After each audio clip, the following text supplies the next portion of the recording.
Hello dear students, my name is Rahul Chugh and I welcome you all to my YouTube channel Pharmaverse. Today we will going to see some objective questions from the topic Preformulations, Introduction to Dosage Forms and Powders. So let's get started. So moving on our first question for today's video, that is choose the wrong statement regarding the amorphous solids. Now we have to find out the wrong statement that has been given in among the four options, which is wrong. So the options are usually they are anisotropic, they tend to flow when subjected to sufficient pressure, considered as supercooled fluids, they do not have a definite melting points. So जो amorphous solids होते हैं हमारे, they are basically isotropic in nature. Isotropic basically means they have identical properties in all direction.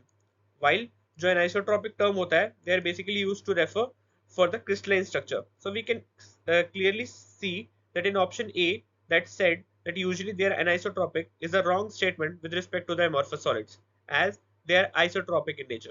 So we can say option A is the correct one. Moving on to the next question. The polymorphs exhibit the following different properties except. Options are X-ray crystalline diffraction pattern, melting point, solubility, chemical structures. So जो polymorphs होते हैं they basically share the same chemical structure but they will going to differ in their physical properties जैसे कि solubility, melting point और X-ray diffraction patterns. So we can say option D, that is chemical structure, is the correct answer of this question. Moving on to the next question. Which statement about polymorph is true? Polymorphs के लिए कौन सी statement सही है? Options are polymorphic forms of the same drug are similar and can be substituted. They have identical X-ray diffraction patterns. Metastable form usually show higher dissolution, or all of these. So जो metastable polymorphs होते हैं they basically dissolve faster as compared to the stable ones. So option A and B are not true for that. Option C that says metastable forms usually show higher dissolution, this is the correct statement for this question. So moving on to the next question. Which substance liberate water of crystallization? Options are hygroscopic, efflorescent, deliquescent, eutectic mixtures. So जो हमारे efflorescent substances होते हैं they basically releases water when they are exposed to air, unlike hygroscopic or deliquescent one that absorbs moisture, while जो eutectic mixtures हमारे होते हैं they don't have crystallization.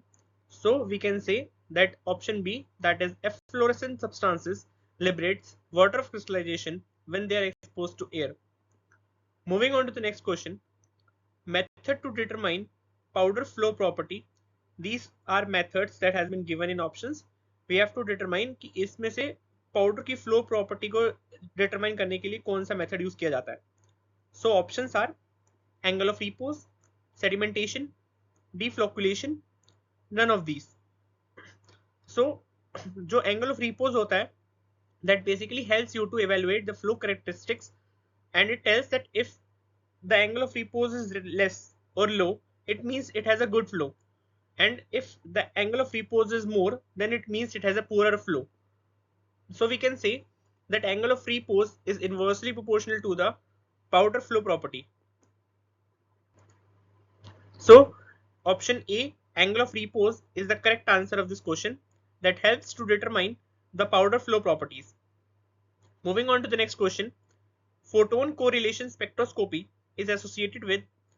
Options are shape and surface morphology, surface area, particle size, all of these.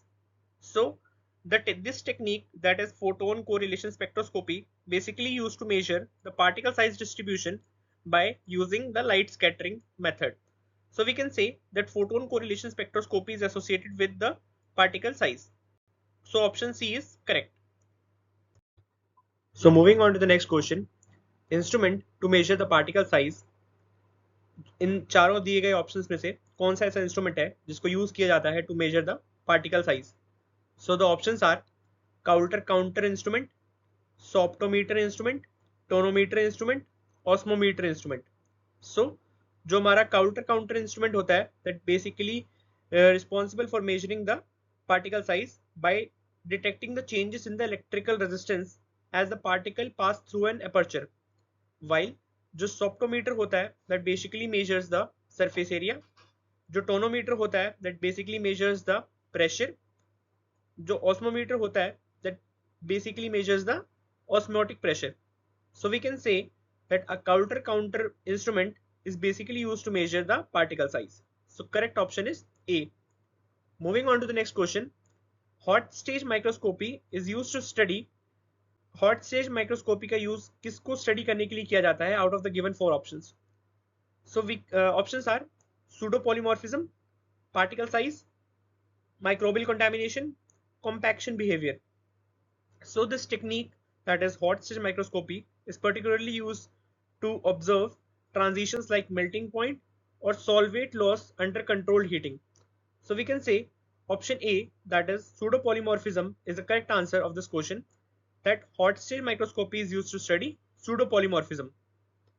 Moving on to the next question. Solvates in different crystalline forms are called as, options are enantiotropic, monotropic, pseudopolymorphs, amorphous. So जो pseudopolymorphs होते हैं they are called as solvate crystals, differing due to their solvent molecules in their structure. So we can say that solvates in different crystalline forms are called as pseudopolymorphs.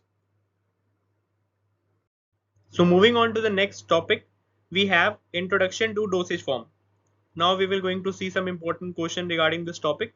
So moving on to the first question, which of the following is not a semi solid dosage form? नीचे दिए गए चार options में से एक semi solid dosage form नहीं है, so we have to find that one. Options are paste, creams, ointments, suspension. So a suspension is basically a liquid dosage form, while the other options like paste, creams and ointments are semi-solid in nature and they belong to semi-solid dosage form. So we can say option D, that is suspension, is not a semi-solid dosage form. Moving on to the next question. Which of the following is not a semi-solid dosage form? It's the same question as above, but we have different options. Options are suppositories, jellies, gels, emulsions. So we can say emulsions जो होते हैं, they are biphasic liquid preparations. They are not semi-solid. Semi-solid includes suppositories, gels, jellies, paste, cream, ointments like these. So we can say option D, that is emulsion, is not a semi-solid dosage form. Moving on to the next question. Which of the following is a type of oral dosage form? नीचे दिए गए चार options में से oral dosage form कौन सा है? Options are aerosol, nebuliser, subcutaneous administration और tablet. So we can say जो टैबलेट्स होती हैं they are consider to be a classical oral dosage form, while जो अदर लिस्टेड हैं दे आर फॉर इनहेलेशनल और पेरेंटल यूज. जैसे कि aerosol and nebuliser they are for inhalational use, while subcutaneous administration is will come under the parenteral use. Moving on to the next question. Which of the following is an inhalational dosage form? नीचे दिए गए चार options में से inhalational dosage form कौन सा है? So options are aerosol, suppositories, capsules, tincture.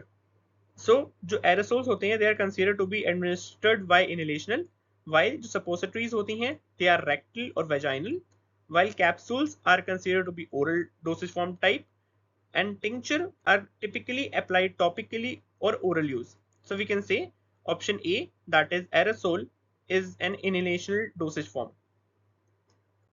So moving on to the next question. Drugs converted to suitable forms are known as, options are dosage form, excipients, API. API stands for active pharmaceutical ingredient, diluents. So when an active ingredient is processed into a usable and a deliverable form, then it is called as dosage form. So we can say when the drugs converted into a suitable form, they are called as dosage forms. So option A is correct. So moving on to the next topic, we have powders. Now we will going to see some questions of powders that are considered to be important from the exam point of view. So moving on to the first question. Which of the following powders show the greatest degree of dustability?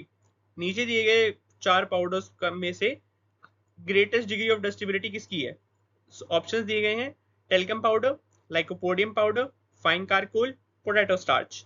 सो जो lycopodium powder है that is considered to be extremely light and dusty, which makes it highly dispersible into the air. So we can say option B, that is lycopodium powder, shows the greatest degree of dustability among the four options. Moving on to the next question.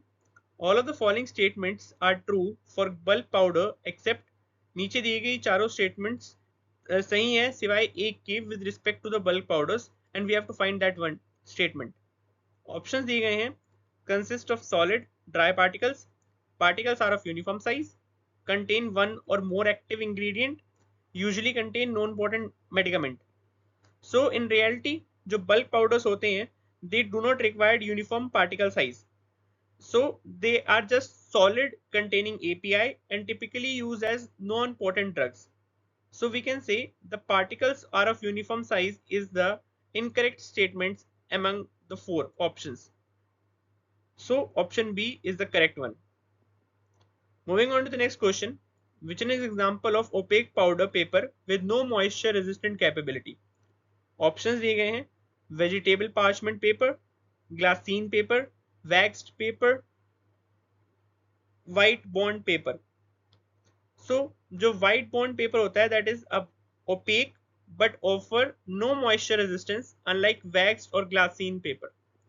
So option number D, that is white bond, is considered to be the right option for this question. So moving on to the last and the final question of our today's session, and that is, which of the following is not true about powders as a form of dosage? नीचे दिए गए चार options में से कौन सा option सही नहीं है with respect to powders as a dosage form? So options are: they show a rapid therapeutic effect, drugs having a bitter taste cannot be dispensed in powdered form, chances of incompatibility are high in this dosage form, they are stable when compared to other dosage forms. So we can say that bitter drugs can be dispensed in powdered form, often mixed with flavoring agents or encapsulated.